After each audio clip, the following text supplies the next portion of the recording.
గతంలో మాగంటి గోపీనాథ్ గారు ఇక్కడ ఏ విధంగా వర్క్ చేస్తున్నారు? ఇక్కడ అన్నీ బాగానే చేశారండి ఆయన. రోడ్లు ఏంటి కానీ పిలిస్తే పలుకుతాడు కానీ ఆయన చాలా మంచోడు వ్యక్తి కూడా అతను. లేబర్ కాబట్టి బాగా చేశాడండి ఆయన. ఇప్పుడు ఎమ్మెల్యేలుగా ఇప్పుడు ఉప ఎన్నికలు రాబోతున్నాయి. ఇక్కడ ఎమ్మెల్యేలుగా చాలా మంది నిలబడబోతున్నారు. ఏ పార్టీని గెలిపిస్తారు? ఏ పార్టీ గెలిచే అవకాశం ఉంది ఇక్కడ?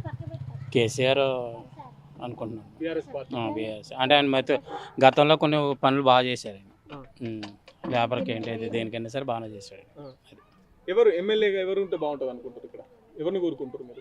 అంటే ఇప్పుడు కొత్త వ్యక్తి ఎవరు వస్తారో మాకు తెలియదు కదండి. ఇప్పుడు మరి వచ్చే మీకు నచ్చే వ్యక్తి పలానా అయినా బాగుంటుంది అనేది మళ్ళీ అంటే గోపీనాథ్ అలాంటి వ్యక్తి రావాలని అనుకుంటున్నాం మనసులోని. ఇంకా ఇక్కడ మీరు ఏమన్నా సమస్యలు, మీ సమస్యలు? మా సమస్యలు ఏముందండి, ఈ రోడ్డు మీద ఫుట్పాత్ బతుకులు మాయి ఇలాంటి వాళ్ళకి లేబర్ వాళ్ళకి చాలా మటుకు సాయం చేశాడు ఆయన. ఈ లేబర్ ఫుట్పాత్ మీద బతుకున్న వాళ్ళకి ఆయన సాయం అంటే మామూలుగా పోలీసు వాళ్ళు వచ్చి లేకపోతే మున్సిపాలిటీ వాళ్ళు వచ్చి తీసేయమంటారు కదా, ఆయన వచ్చి మాట్లాడతాం కానీ ఆయన వచ్చి ఉండమంటాం కానీ అట్లా చేశాడు. ఇప్పుడు మీ బస్సులో ప్రధానంగా మీరు ఎదుర్కొంటున్న సమస్యలు ఏంటి? మేము ఎదుర్కొన్న సమస్యలు ఏంటంటే మాకు ఏదైనా ఒక దారి చూపెడితే బాగుంటుందని చెప్పనేది.